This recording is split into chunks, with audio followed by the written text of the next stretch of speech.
Good afternoon, everybody. Happy Friday the 13th. Those that celebrate that. Yeah. So Um, what do you have in store for us? so it's a Friday the 13th in January, so I really don't know what that actually is evocative of. I have one brief thing at the top. So I want to address the possibly imminent execution of Iranian British dual national Ali Reza Akbari. The United States echoes the British government's strong call for Iran not to proceed with this execution and to release Mr. Akbari immediately. The charges against Ali Reza Akbari and his sentencing to execution were politically motivated. His execution would be unconscionable. We are greatly disturbed by the reports that Mr. Akbari was drugged, tortured while in custody, interrogated for thousands of hours, and forced to make false concessions. More broadly, Iran's practices of arbitrary and unjust detentions, forced confessions, and politically motivated executions are completely unacceptable and must end. With that, Matt, if you want to kick us off. Sure, well, let's just start with that. I mean, other than this public call, are you able to do anything about this?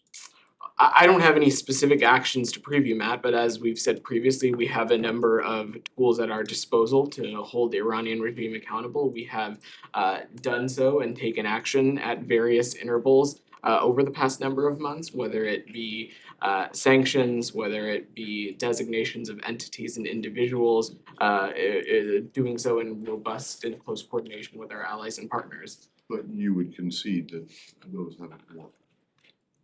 Well, Matt, what I would say is that the actions that we have taken have had an effect. They've had an effect in the They sense haven't that stopped the repression or these executions. I'm not trying to make the case that they have done that, but they have had an impact in further isolating the Iranian regime and making them more of a pariah on the national stage.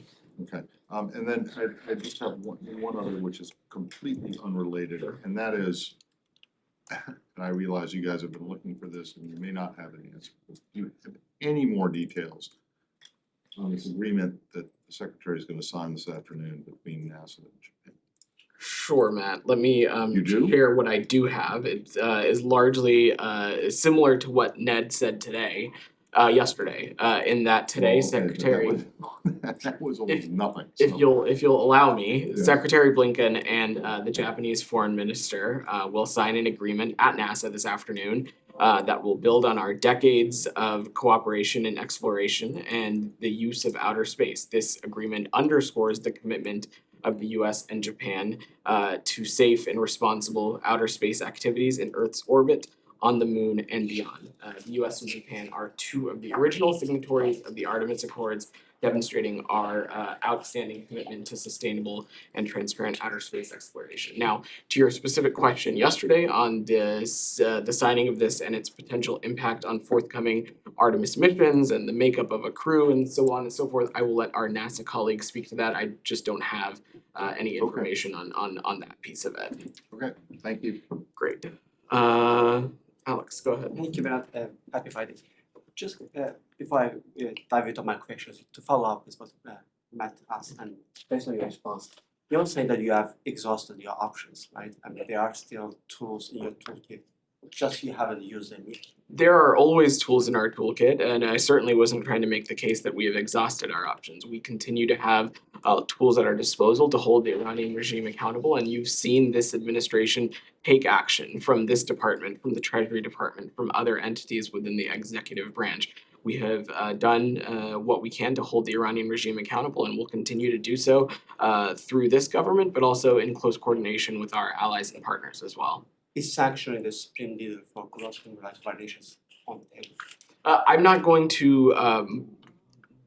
to talk about what's on or off the table. What I'm going to say is that we have taken action. We continue to have tools at our disposal, and we'll continue to do what we can and do it in close coordination with our allies and partners to hold the Iranian regime accountable for its egregious human rights violations, for its killing of its own people. Thanks so much. Moving to Russia, the secretary yesterday Actually, can we stay on this topic and then I'll come back to you? Go ahead, Gita. Thank you, Vedant. The European Parliament, members of the European Parliament are more calling for the EU to designate the IRGC as a terrorist group. Britain, the UK is also agrees with this.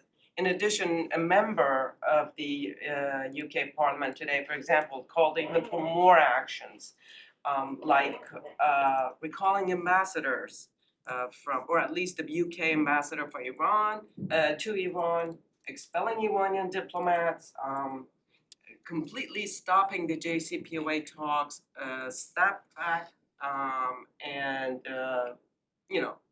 similar actions in this line.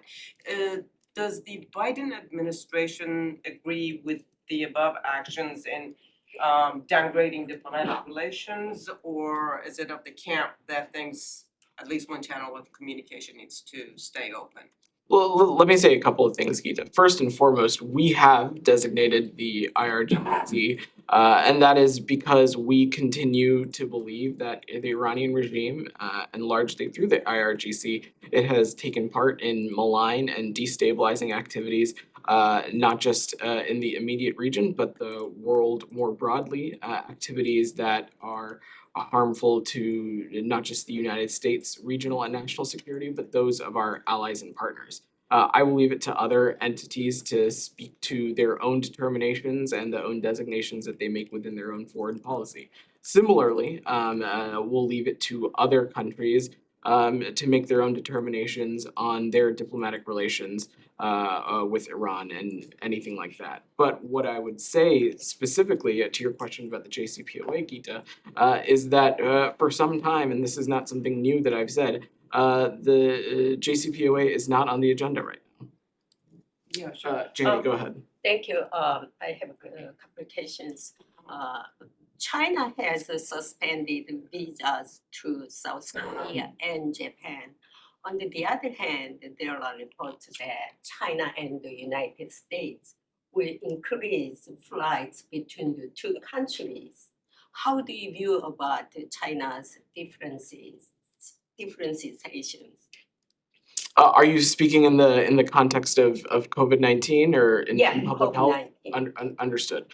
So I will. I'm not going to speak to the public health measures that another country takes. What I will say is that the United States has always made its decisions, and our colleagues at the CDC can speak to this more greatly. On they have based their decisions in science, and as you saw in December, in late December, we issued a mandatory testing requirement for flights originating from the PRC. I don't have anything else to preview in terms of the increase of flights or anything like that, but what I will say, Janie, again, is that our decision making has been rooted in the science, rooted in transmission, in the prevalence of various variants, and I will let the CDC speak to those. So do you think the South Korean government response to COVID-19 based on scientific grounds was justified?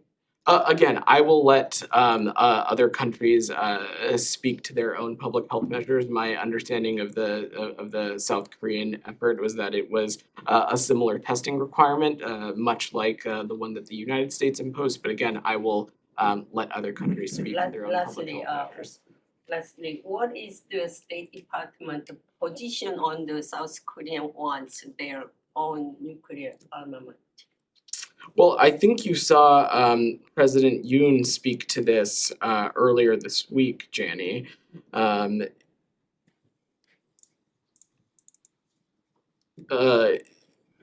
take a little bit of a step back, the United States and the Republic of Korea continue to pursue what we view as a shared objective, which is a complete denuclearization of the Korean Peninsula. And the Yoon administration has been very clear that it is not pursuing a nuclear weapons program and that it is working closely with the United States through existing extended deterrence mechanisms. And in fact, it is the DPRK that is pursuing an unlawful nuclear arsenal, raising nuclear tensions in the region, and taking part in destabilizing actions. So the US is going to continue to work with the ROK and will continue to work together to strengthen these extended deterrence programs in the face of the DPRK's destabilizing action. Yesterday, Pentagon and White House saying same, they want to be a denuclearization, complete denuclearization of the Korean Peninsula. So it's the same page. That continues to be our goal, and the Yoon administration has been very clear that it is not pursuing a nuclear weapons program. Thank you. Going back to you, Alex. Thank you so much. Secretary yesterday met with Ambassador Tracy prior to departure to Russia. Just wondering how does the secretary envision her mandate, her role during the next couple of months and weeks? I mean, this is not the business as usual, or I should say diplomacy as usual with Russia, right? Of course, and I spoke to this a little bit when Ambassador Tracy was confirmed by the Senate.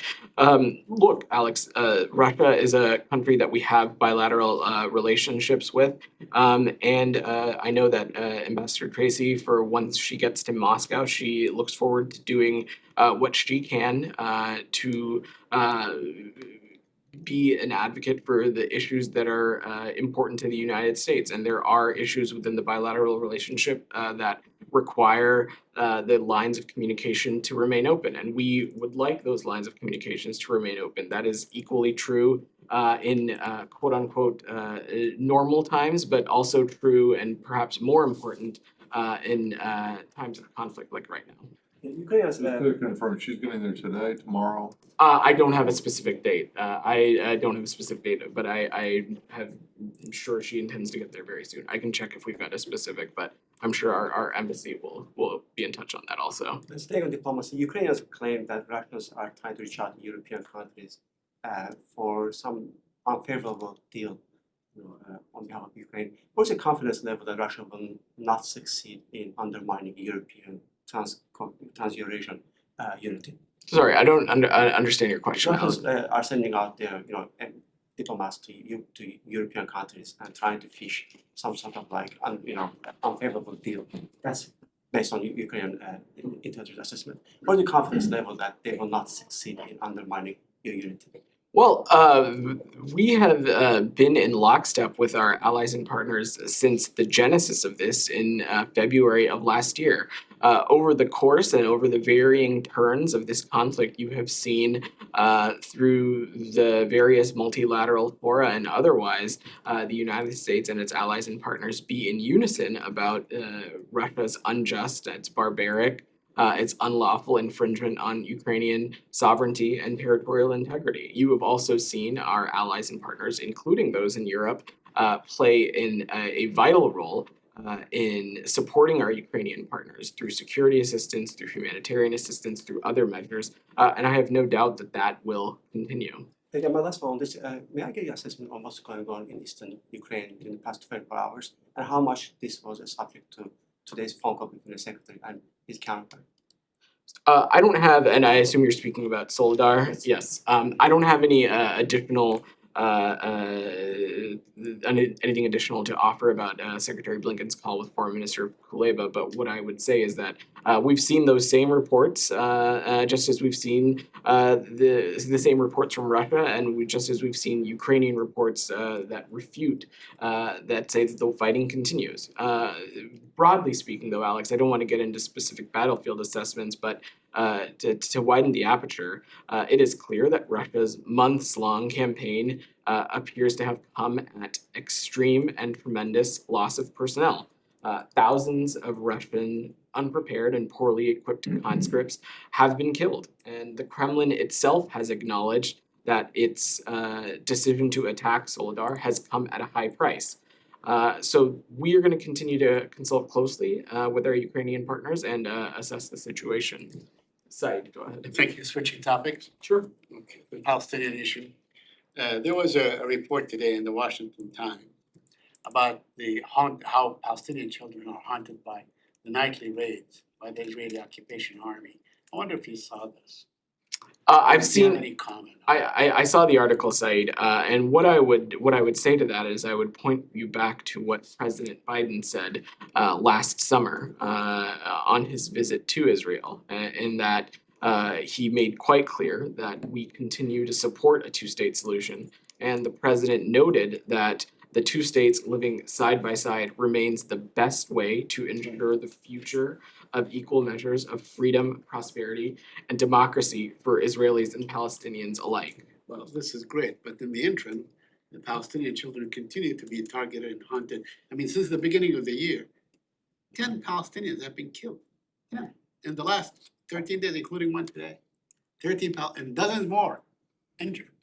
You know, what can you do besides, I mean, talk about the two-state solution and so on? What can you do to provide protection for these Palestinian children that are mainly largely innocent?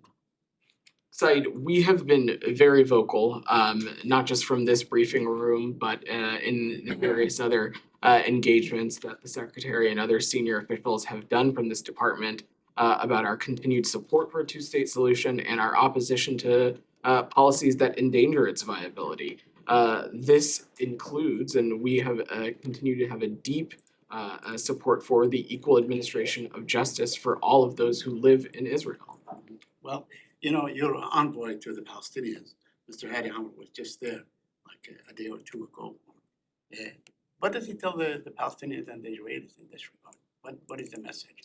I mean, he was meeting with all of, I don't know if he met with any Israelis, but I mean, obviously that the Israelis greeted him with accelerated aggression against innocent Palestinians. Said, whenever we engage with both the Israelis and the Palestinian Authority, we continue to be very clear that we have a continued support for two-state solution and opposition to policies that are going to endanger its viability. You have seen the secretary speak to this. You have seen the president speak to this. It's something Ned and I have been quite clear as well. Bear with me. Sure. You know, the Palestinians are warning that Israel extremist policies and your ambiguity toward these extremist policies just put the whole thing in peril. Are you ambiguous towards this government and its conduct thus far, the Israeli government? I don't believe we've been ambiguous at all, Said. As we've said repeatedly from the beginning, we look forward to working with Israel to advance the interests and values that have long been at the heart of our bilateral relationship. I'll also point you back to what Secretary Blinken said in December, that our engagement and our judgment with the new Israeli government will be rooted in the policies they pursue, not based on personalities.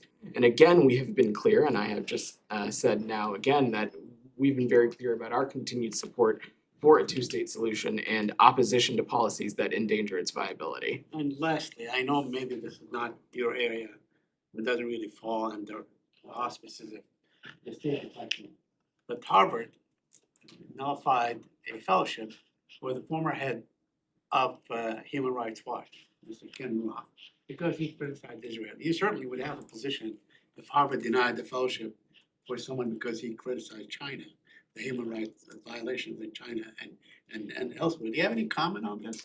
Said, I'm just not gonna, I'm not aware of this. I'm just hearing of this now, and obviously Harvard is a private institution, so I just don't have anything to offer there.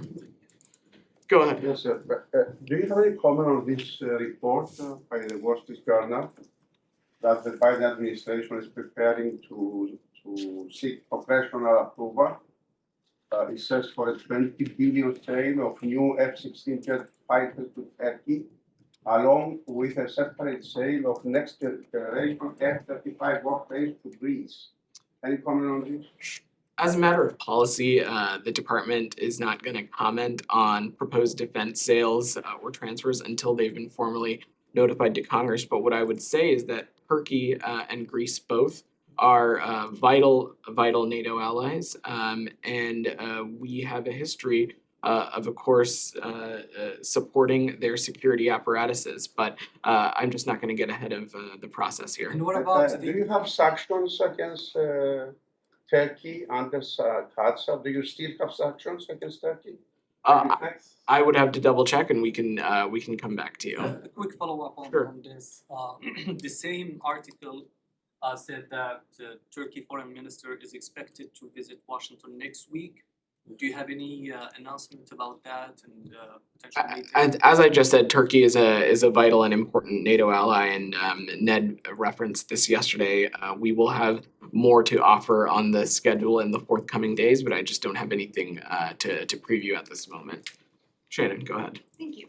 Going off the announcement today that the government expects to begin taking extraordinary measures to avoid breaching the debt ceiling, I was wondering if you could address how defaulting on that might impact the State Department's operations and also the roiling of the global economy in general. What kind of ripple effect would that cause? Well, on the impacts of the economy, I will let my colleagues at the White House and other agencies speak to that. We, of course, what I would say broadly, and speaking more specifically about our engagements with Congress, is that we engage with them on a variety of issues. I don't have a specific assessment to offer on these negotiations, but we engage with Congress on a number of issues. We've done so in the 117th Congress, and we'll look forward to doing so with this Congress as well. Go ahead. Another topic, if I may. Just a couple of days ago, an effigy of the Turkish president was hanged at Warsaw City Hall in the Swedish capital. Even the Swedish Prime Minister said that it's extremely serious and a sabotage of their NATO application.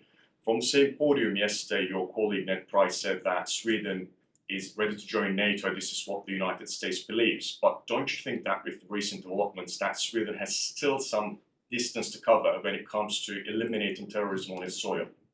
Well, let me say a couple things, and I will echo what Ned said yesterday, was that, of course, Turkey is facing a very complex security environment, and as we've said before, Turkey is one of our NATO allies that faces the most terrorist attacks. On this specific incident, I'm not familiar, so I'm gonna. It obviously is deeply troubling, but what I would echo what Ned said, that we of course look forward to the accession of both Sweden and Finland to NATO, and we're gonna let that process continue to work its way out. Can I have a follow-up on that? Because I want to learn what the United States believes at this moment, because it sounds like, obviously to the international audience, that as if Turkey is blocking it for some kind of entertainment. But as you're saying, even the Swedish government is acknowledging that they have not completely done their homework. What do you think on that? Because they still say that it's extremely serious and there are terrorist activities on their soil, in their capital. What's the United States position? Are they ready to join right now, or do they still have some tasks to complete before they can join? Our assessment is that we would want Sweden and Finland to join NATO as soon as possible, but of course the United States is just one of the member nations, and this is a process that needs to be worked through, and we'll let that process work itself out. Thank you. Can I ask a question on Cuba? Sure. There's a high-level delegation that's going to be visiting Cuba soon, the U.S. delegation.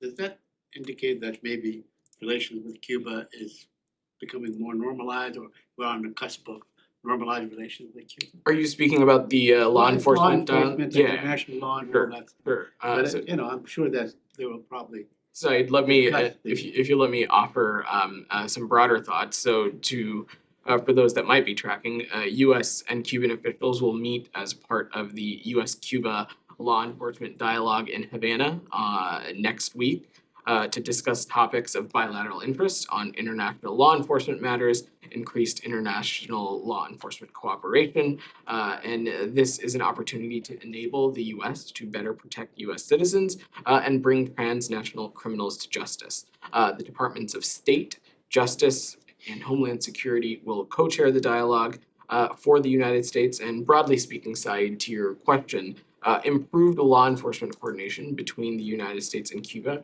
is in the best interest in the United States and the Cuban people. And during the dialogue, the U.S. and Cuba will address topics of bilateral interest. Go ahead, So, Alex. I have human rights related questions involving Azerbaijan and then Georgia as well. Both you and Ned recently addressed the recent arrest of leading activist Bakhtiar Hashim and politician Tawfiq Yaqublu in Azerbaijan. We're receiving conflicting reports, but mostly all of them are about health situation, which is worsening. My question is, Ned yesterday was talking about new initiative, and he said we can use every possible tool that we have to get political prisoners out of jail. I know that they are not subject to a new initiative, but when Assistant Secretary Dumfries called Azerbaijan 2 days ago, did she raise these cases? This is an issue that we continue to be deeply engaged on and raise directly. The U.S. Remains strongly committed to advancing respect for human rights and fundamental freedoms, and we again in this case urge the government to respect its citizens' rights, including the right to express views peacefully. I don't have a specific call readout to offer for you, Alex, but as I said, this is something that we are paying very close attention to, and I will echo what Ned said when this was first raised, is that we are deeply troubled by these arrests, and we urge authorities to release them expeditiously. Thank you. And to Georgia, Ukraine appealed. I'll come to you after, Leon. Sorry, go ahead. Former President Saakashvili, Ukraine asked the Georgian government to transfer medical treatment to Ukraine. Does the United States government support this idea?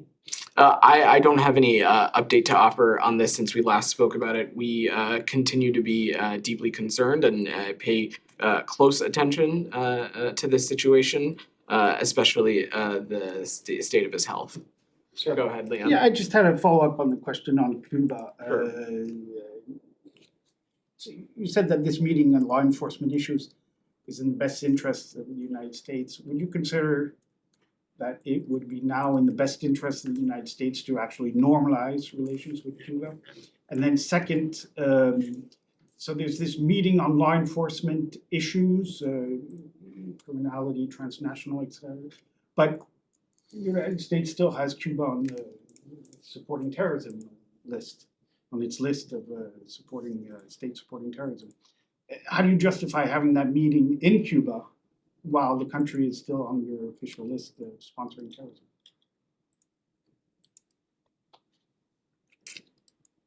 Can you repeat the second part of your question, Leon? Sorry.